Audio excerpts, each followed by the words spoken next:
Olá, estamos de volta, né, um bate-papo nesse mergulho no inconsciente, nosso quarto episódio. No primeiro a gente localizou um pouco as questões que a gente está debatendo aqui, né, pelo viés da psicanálise, apresentamos o Dr. Hang, né, a história dele, né, debatemos a questão, né, da seriedade, né, que exige, né, a psicanálise do profissional, né, falamos da questão da mãe, da questão do pai, de todas essas questões que envolvem, falamos de Freud. E na nossa última conversa, Hang, a gente falou um pouco, né, entramos naquela questão, talvez seja muito século XXI, né, que a gente sempre teve o ser, o ter, o parecer, né, e a gente vive essa questão do parecer. E você disse alguma coisa do tipo assim, né, que a gente tem esses três elementos, né, e aí o modo de agir, né, seja no ser, no ter, no parecer, ele está no biológico também. Eu entendi errado, a gente falou isso. Como é que funciona? Porque o ser, o ter, o parecer são atitudes conscientes, né, que muitas vezes a gente quer colocar para o outro, né? Então, olha, eu quero ser isso, eu quero ter isso, eu quero parecer isso para aquele outro, tal.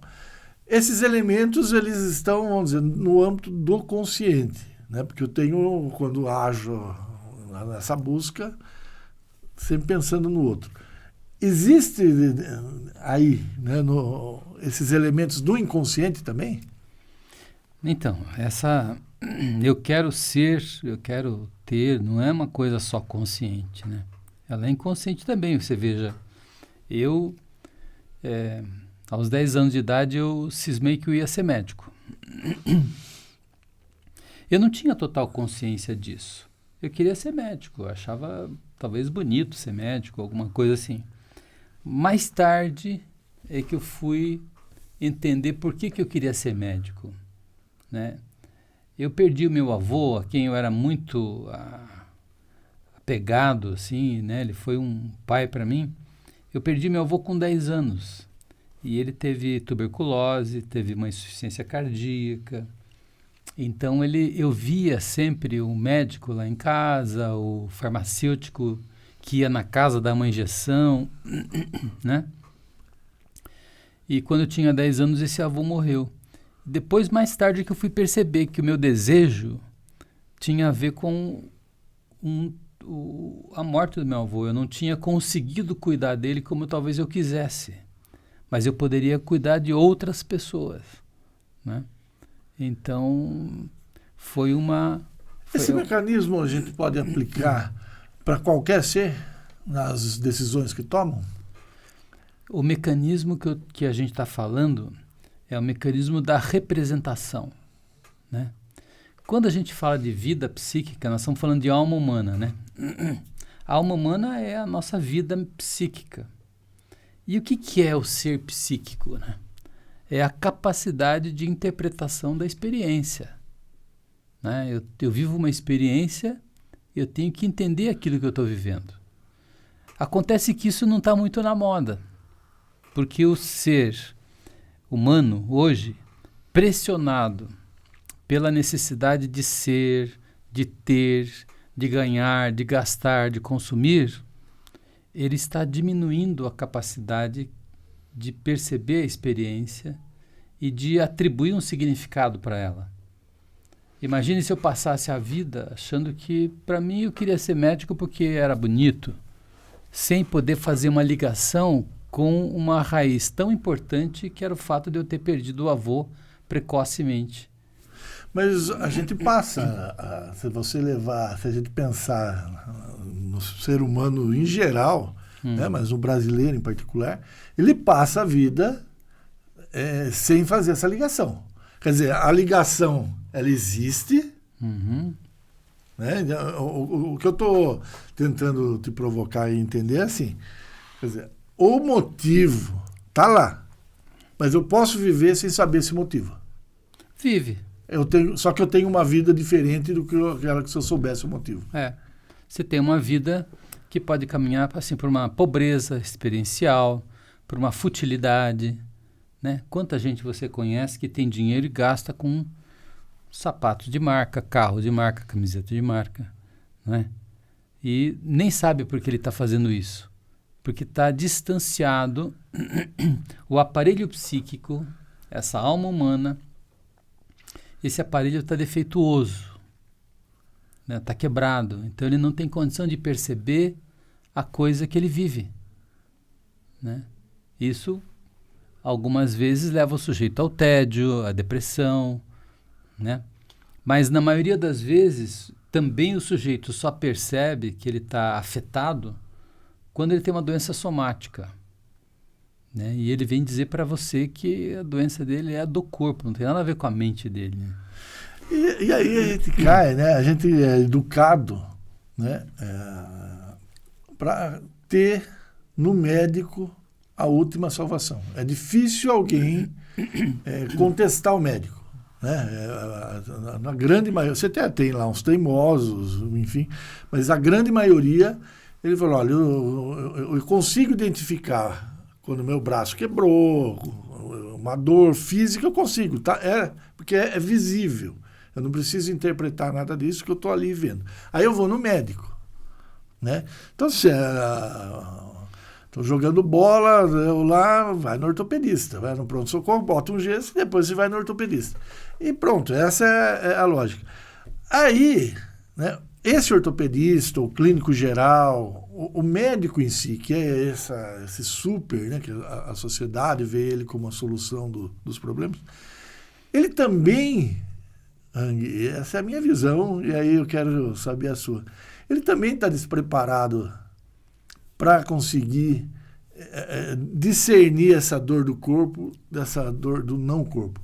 Ou eu estou enganado?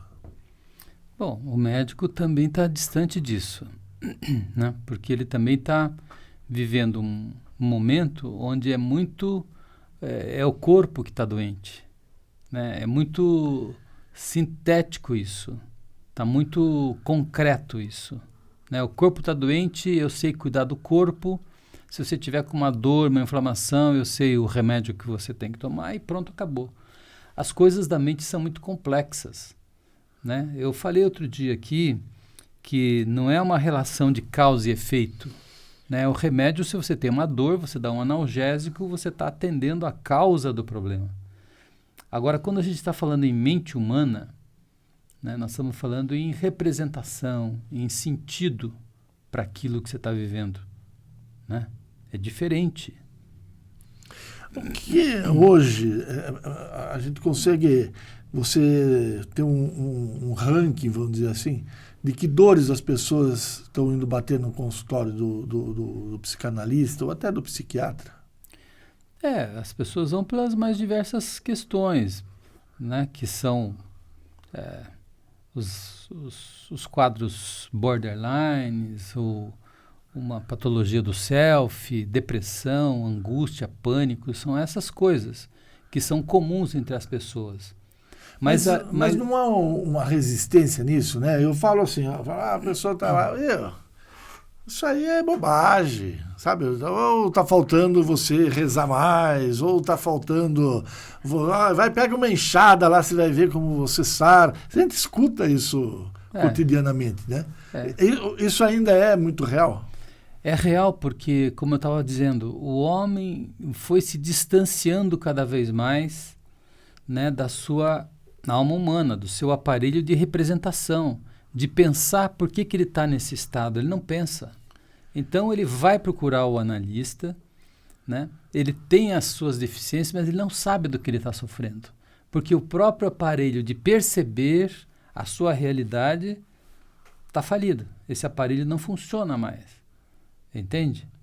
É esse que é o grande problema. Porque, veja, eu posso ter uma generalização. Tem aí uma doença chamada pânico, outra chamada depressão, outra chamada angústia generalizada.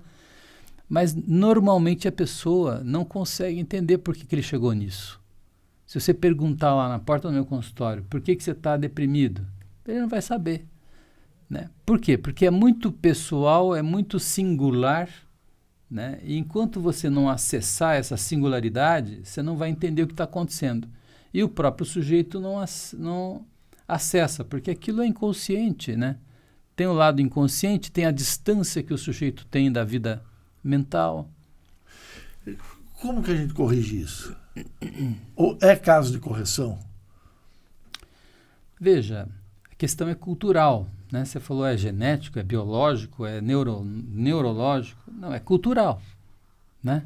A gente precisaria voltar, né, a uma prática de ler, de assistir filmes, de estudar as ficções, os romances, para ver como é que funciona a vida humana, né?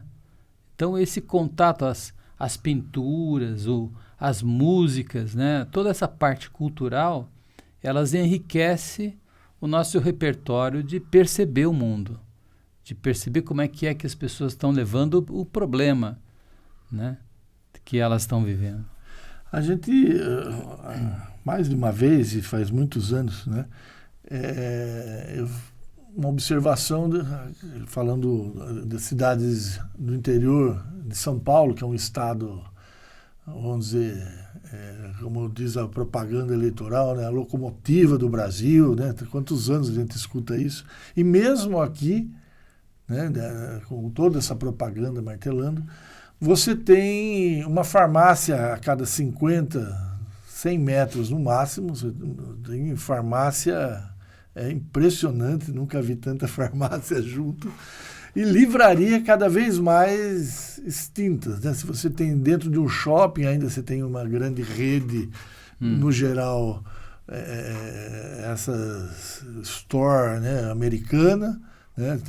Teve uma francesa aqui que faliu, né? Que era a FENAC, mas são de grandes, vêm para cá porque fazem esses mega, né? E a pequena livraria, tudo isso sumindo dentro. Quer dizer, a gente está num momento onde essa volta, né, a esse encontro está distante, absolutamente distante. Eu não sei se está distante, não, mas está difícil, porque você veja quantas pessoas estão lendo hoje, né, a não ser questões ligadas ao celular, ao tablet, né? Na verdade, veja, eu acho que o homem contemporâneo está buscando saídas. Uma das saídas é o remédio. Eu não estou dormindo de noite, então eu vou tomar, né, um Zolpidem, eu vou tomar um benzodiazepínico para dormir de noite, porque o meu negócio é dormir. Não me interessa saber por que eu não estou dormindo. Eu preciso dormir, né? E uma coisa interessante, a outra questão interessante era, por exemplo, a tela da TV, né? Há bem pouco tempo ainda existe, né? Eu me emociono na frente da novela. A minha vida não tem emoção, minha vida não sinto nada, não me interessa nada. Mas a novela eu até choro porque aquilo ali é tocante. Agora tem uma coisa nova, que são os aplicativos, né? E eu estou vendo o metaverso, por exemplo, como vai trazer uma possibilidade, quase como um remédio, né? Já que você pode viver uma outra vida, você pode viver como um ser... Um avatar, uma coisa, isso pode ser uma saída, mas é mais uma saída. Não é um se deparar com a própria experiência, ou com a experiência do outro, com a vivência do outro. É simplesmente uma saída que eu acho até que pode ser muito interessante, né? A aplicabilidade, né, que vai acabar dizendo isso, né? Hoje a gente não sabe muito como que vai se aplicar essas possibilidades, né? A gente está... aquele que consegue, né, ele é uma minoria que hoje consegue ter acesso a essa percepção do que são as representações, né, do que essas representações podem levar né, a compreensão de uma decisão complicada como é a de qualquer jovem. Olha, vou ser médico, né, vou ser médico e você deu, né, você conseguiu acessar o que te levou a essa decisão e pronto. A gente tem uma minoria e a gente tem uma grande maioria, né, que está aí, vai levando sem saber. E aí a minha questão, desse ponto de vista, é as pessoas que são esses indivíduos, elas não vivem nessa manada. Como é que eu vou ser aceito se eu sou tão diferente assim? Então, mistura um pouco, né, a questão psicológica com a sociológica, né? Mas veja, eu não faço essa divisão tão nítida entre tem os que fazem isso e os que não fazem isto, né? Isso é um exagero fazer isso? Eu acho. Porque, na verdade, eu penso o seguinte, a questão da representação, como eu falei agora há pouco, ela é sinônimo de vida psíquica. Ou a alma humana, se você quiser pensar, né? É sinônimo a representação. Então, a todo momento, a cada segundo, eu tenho a possibilidade de representar a minha experiência. Tenho capacidade de sonhar a minha experiência, tenho a capacidade de escrever sobre ela, de fazer um filme, de entender, pelo menos, o que eu estou vivendo. Essa coisa é todo o tempo todo, né? É claro que eu vou estar mais ligado na minha vida, na minha existência e na existência do meu próximo, à medida que essa potencialidade, que essa capacidade esteja presente. Mas não é sempre que isso está presente. Por exemplo, chega lá pelas 10, 11 horas da noite, eu estou cansado. A minha capacidade de compreensão de um certo fenômeno pode ser mais limitada. Já de manhã, quando eu acordo, que eu estou mais ligado, mais exposto, né? A capacidade, por exemplo, de ler numa outra língua é mais fácil, né? A capacidade de compreender um texto complexo, né? Ou de entender por que eu até acordei mal-humorado hoje. Poxa, por que eu acordei? Aí me lembro que tive um sonho. Aí eu posso, entende? Então, não é uma coisa que existem os que têm e os que não têm, né? Acho que todo mundo que está vivo tem uma capacidade de representação. E o que vai depender da qualidade dessa representação e da extensão dela, né? Claro, se eu tenho um psicótico, por exemplo, eu psicotizei, fiquei louco. A minha capacidade de representação ela vai estar muito limitada.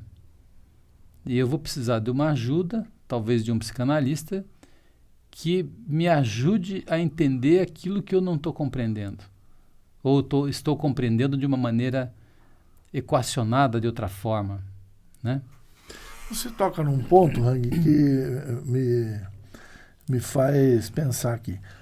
As pessoas, né, quando elas têm esse sintoma, né, e aí vamos falar de depressão, pânico, seja lá o que for, né, as questões fora da linha, né, fora, né, do diagrama ali, elas que vão lá pedir ajuda. Falou, olha, está acontecendo isso e está difícil. Essa busca é para que ela entre na norma da sociedade? É isso que as pessoas buscam? Não, não é isso. Não é norma, porque qual é a norma, né? A norma é aquilo que eu imagino. O que as pessoas estão buscando, e que é muito necessário, é buscar a essência delas mesmas. Elas têm busca de suas essências. Você acredita nisso? Você acredita nisso? Você sabe que eu vejo as manifestações nas redes sociais, as pessoas papagaiando, né, algo que claramente você vê que foi pensado por alguém. Né, olha, isso aqui, se todo mundo começar a falar, aquele outro lá vai sofrer as consequências. A gente vê, eu fico assim impressionado, as pessoas elas reproduzem, elas acham que elas pensam, quando na verdade elas só reproduzem o que alguém pensou e falam, olha, eu fico se achando. Então, mas você me pergunta se eu acredito nisso. e ao mesmo tempo você está dando a resposta para isso, né? Você está dizendo para mim, é muito difícil ser genuíno, é muito difícil ser aquilo que você é, mas é a busca, né? Muita gente se mata, não é porque ela quer se destruir ou quer destruir o outro, mas ela se mata porque ela não consegue ser o que ela é. É um objeto estranho. O sujeito vive estranhamente. Você está dizendo, os caras que estão papagaiando. Papagaiando o que é? Você desenvolveu uma outra coisa que não é você mesmo.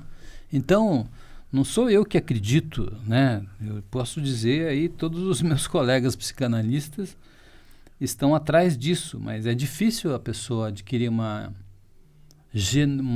personalidade mais genuína, o famoso gesto espontâneo. O gesto espontâneo é difícil, né? Porque as pessoas estão, assim, vestidas com 1000 disfarces, né?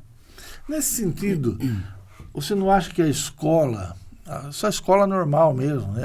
Onde você acorda num determinado horário ou um determinado horário da tarde, até da noite, enfim, você vai para um lugar com pessoas que nasceram ou no mesmo ano ou num ano de diferença seu.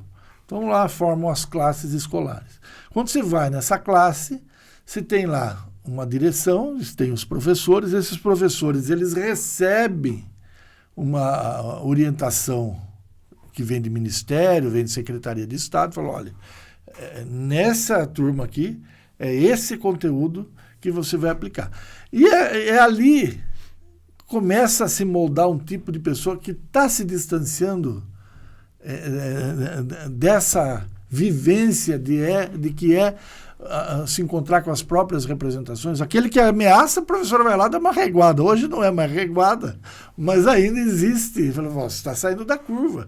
O tempo inteiro a escola está botando todo mundo na mesma linha. Ou estou enganado? É que esse distanciamento de si mesmo começa muito antes da escola. Começa quando, por exemplo, você tem uma mãe, não estou querendo culpar a mãe. Claro. Mas tem mãe que não deixa a criança chorar. Então ela se antecipa a um desejo da criança. Não é que é assim, proibido, você não pode chorar. Ela percebe que a criança vai chorar por não ter alguma coisa e ela vai dar, entendi. Ela está de uma certa forma invadindo, não deixa a criança desenvolver uma necessidade, perceber uma necessidade. Ela se antecipa. Isso pode ser visto como uma invasão. A criança pode ir crescendo coisa. Ou então alguém que não tem paciência com as mudanças de humor da criança, né? A criança ela percebe que ela pode ter uma punição. A mãe sai, a mãe vai embora, me deixa sozinho. E eu então começo a querer me adaptar. Eu, bebê, tenho que me adaptar às mudanças de humor da minha mãe, né? Então eu começo a ser outro já lá atrás. Não é só uma questão de escola, né? Porque a escola ela só vem sacramentar o que já estava 7 anos antes sendo feito. Mais ou menos por aí. Essa é a questão. Agora, não temos escola para mãe, né? Falando em escola, a mãe é alguém, né? E a gente falou um pouco disso já nos programas, e eu gostaria de retomar. É alguém que também, né, se forma, vamos dizer assim, junto com o filho. É nessa troca que a mãe nasce, né? A mulher se torna mãe a partir do momento que surge lá um filho para ela cuidar. E aí é um com o outro. Então, mas no momento em que ela se torna mãe, ela acessa, né, a própria mãe dela, né? Como é que foi com a mãe dela.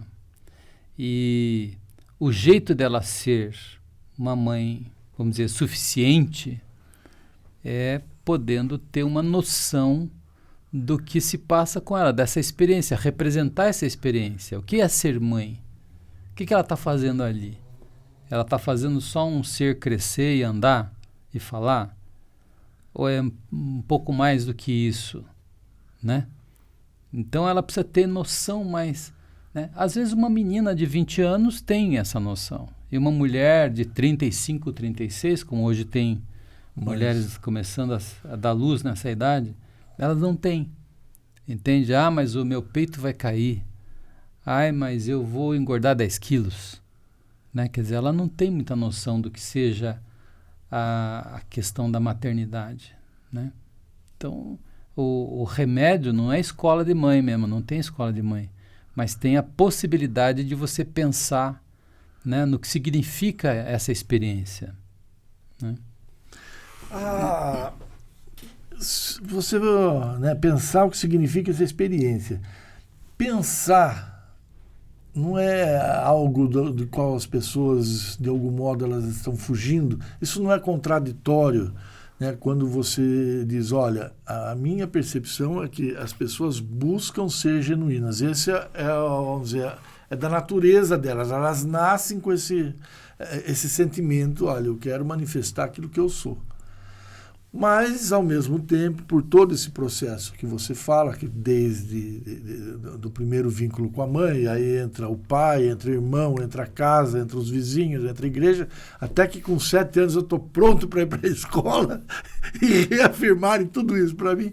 Quer dizer, não é contraditório uma sociedade o tempo inteiro sufocando o impulso daquilo que nós somos?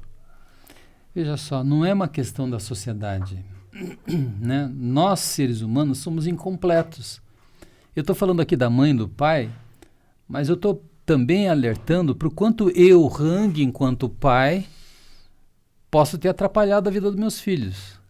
Né? Nas brincadeiras, agora no Dia dos Pais, né, a gente brincou algumas coisas, e os filhos lembraram muito de algumas coisas que eu fazia, a mãe fazia. Todos nós somos seres incompletos. Né? Eu acho que não cometemos grandes erros, mas os pequenos com certeza. Né? Agora, então não é uma questão social. Essa nossa incompletude, ela afeta os nossos descendentes também. Mas a gente pode aprender. E também não daria para ser perfeito, porque se houvesse um pai ou uma mãe perfeitos, a criança não se desenvolveria. É no seu erro que o seu filho vai tentar pensar. Ele vai suportar a frustração. Meu pai disse que não é para eu comer doce antes do almoço. Né? Pô, mas que chato que é esse meu pai. Mas eu vou pensar, por que será que ele não quer que eu coma doce? Né? Então, existe essa possibilidade de eu pensar a respeito daquilo que me fez, me causou uma contrariedade. Então, não... Né, vamos supor que você erre. Você deu uma ordem para o seu filho completamente equivocada. Né? Mas ele vai ter que lidar com isso. Né? Porque o pai não é perfeito, ele também pode errar. Pô, meu pai estava totalmente errado. Mas, né, é possível acontecer isso. É muito possível. A gente, nesse aspecto, né, de como cada um vai se tornando ao longo da sua jornada desde que nasce, o criminoso, estou pensando aqui, não nos crimes, vamos dizer, reais, estou pensando aqui no A Sangue Frio, que é um livro do Truman Capote, que você tem ali um sujeito, né, que chega numa fazenda, né, num lugar no campo, é acolhido por um casal e ele abusa dos 2 filhos do casal. As meninas lá, e aí mata, vai, e aí sai na caçada, pegam ele, não sei o quê. E aí ele fala, no contexto ali, é quase como que ele falasse que era da natureza dele fazer aquilo ali. Né? Ele teve todo, foi acolhido, comeu, né? E aí ele engana os pais e vai lá e é um monstro com os filhos. É possível isso, que na natureza extrema de um criminoso ele fala, eu sou assim, mais ou menos aquela história da tartaruga, eu nem lembro que bicho que dá o carona. Sapo e o escorpião. O sapo e o escorpião. Daí o escorpião acaba ferrando o sapo ali no meio do rio e ele fala, é da minha natureza. Isso é algo... Então, mas entre o escorpião e o ser humano, né, deveria haver uma distância bem grande, porque é da natureza do escorpião, mas não é da natureza humana não ter contato com a significação do ato, da experiência. Por isso que o psicanalista acredita, como você diz, que é possível uma representação. Esse sujeito, ele está dizendo, olha, eu não tenho representação, eu só tenho impulso e esse impulso precisava ser atuado, né? Mas ele está desmentalizado, não tem uma mente funcionando, né? Funcionando seria saber por que ele está fazendo aquilo. Ele quer matar as meninas, quer estuprar, sei lá, por quê? O que está acontecendo? O que está acontecendo com ele? Né? Esse é o princípio civilizatório. Então, nesse sentido, a psicanálise ela é civilizatória, mas também sabe que a civilização não é fácil, não é simples e é dolorosa. Né? A civilização é dolorosa. Você se conhecer é doloroso. Né? Tanto que tem um psicanalista inglês que escreveu um trabalho e o título do trabalho é Como Tornar Proveitoso um Mau Negócio, que é a análise individual. Né? A gente tem que aproveitar a análise, mas é um mau negócio, porque você vai ter que ceder, né, a necessidade você vai ter que abdicar da necessidade de cometer atos criminosos. E isso não é um caso extremo como esse que você está dizendo aí. Do livro. Né? A possibilidade da gente ter um pensamento delirante, né, paranoico, caminha a todo momento junto. Por isso que você precisa, às vezes, checar um pouco, fazer um teste de realidade com aquilo que você está pensando. Né? A gente acaba sendo... Né, a sociedade, né, pegando de forma mais genérica, né, quando as pessoas elas estabelecem um contato com o divino, por exemplo, ela tem convicção disso, de que está conversando e que Deus, no caso, está se dirigindo diretamente a ele ali, né, e aí esse é um delírio, né? E a gente está cercado de isso é um elemento complicador nesse momento que a gente vive? É complicador, porque, veja, eu posso entender que Deus fala comigo na medida em que eu tenha uma melhor capacidade de entender o que eu estou vivenciando. Eu posso dizer que é a voz de Deus, porque eu estava com vontade de meter a mão na cara de um sujeito, mas não fiz isso porque eu tive uma capacidade de compreender o que ele fez para mim e compreender a minha vontade de agressão, né? Mas o sujeito que às vezes está entregue a uma religião de maneira muito concreta, ele não vai fazer esse raciocínio. É como se Deus entrasse na cabeça e falasse com ele e ele fosse alguém privilegiado mesmo. Então, são diferentes maneiras, eu acho, de entender a presença do divino. E quando você tem um conjunto, né, agindo, né, desse modo, né, há um complicador social, né? Pelo menos essa experiência a gente tem vivido, né, nesses anos recentes. Aqui a gente está chegando no final, né, eu queria que você tocasse, né, mais uma vez nesse ponto, que eu acho que ele, né, devagarzinho a gente vai conseguindo, digo a gente, o leigo igual eu aqui, ter essa compreensão do que é esse inconsciente e do que é o consciente. O consciente, né, e o inconsciente, e a gente tem aí o pré-consciente também, né, mas vamos ficar nos dois só, no consciente e no consciente. Fisicamente, eles ocupam um espaço? Como é que funciona isso? Porque vamos falar em termos físicos, né? Dois corpos não ocupam o mesmo lugar no mesmo espaço, né? Então, na mente, o consciente e o inconsciente, eles ocupam o mesmo espaço? Pois é. Isso não tem nada a ver com o físico, né? Não tem nada a ver com o físico. Vamos dizer assim, é um esquema que o Freud criou na genialidade dele para explicar como é que a mente funciona, né? E os lugares não são definidos, né? Nós temos o eu, por exemplo, né? Que é uma parte, tem uma parte consciente e uma parte inconsciente, né? O supereu, que depois ele vai, porque como eu expliquei, essa é a primeira tópica, o consciente, o inconsciente e o pré-consciente. Depois ele percebeu que a gente era um pouco mais complexo do que isso, não tem um consciente ou inconsciente, né? O eu, ele é parte consciente, parte inconsciente, né? O id não, o id ele é inconsciente, né?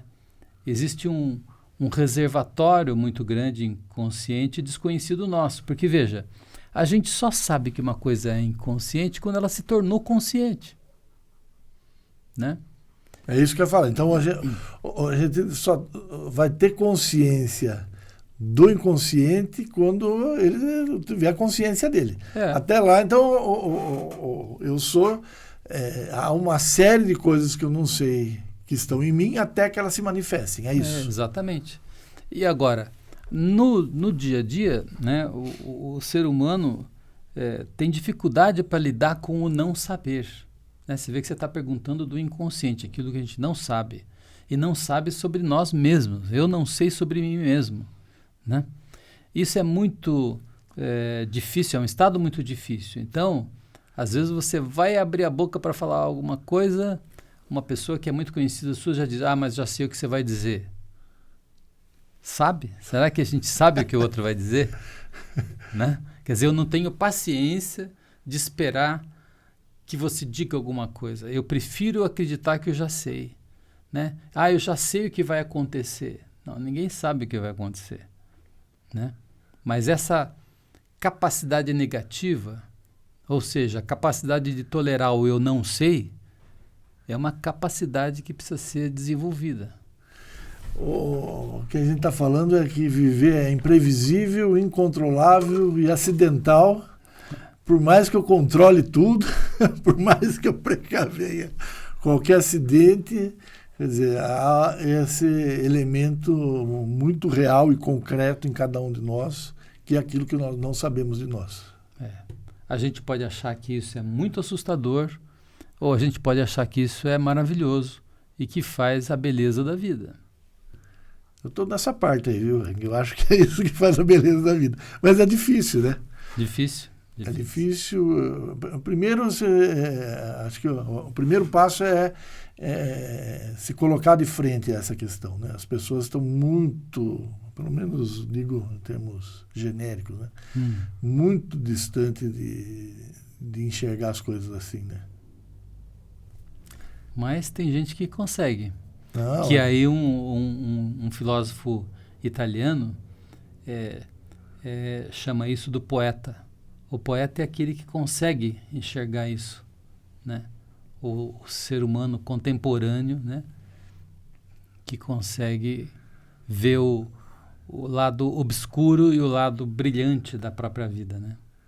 É isso. Bom, chegamos ao fim de mais um bate-papo aqui. Ang, obrigado, né? A gente chegou aqui hoje no nosso 4º episódio, né? E a gente vai caminhar um pouco mais nesse mergulho aí no inconsciente, né? Aprendendo dia a dia aquilo que caracteriza a nossa formação, né? E eu tenho certeza que a gente está colaborando, né, com as pessoas que estão assistindo para dar esse primeiro passo, né? Okay. Isso é muito legal. Obrigado. Tá bem, eu que agradeço. Obrigado. Tchau. Até semana que vem.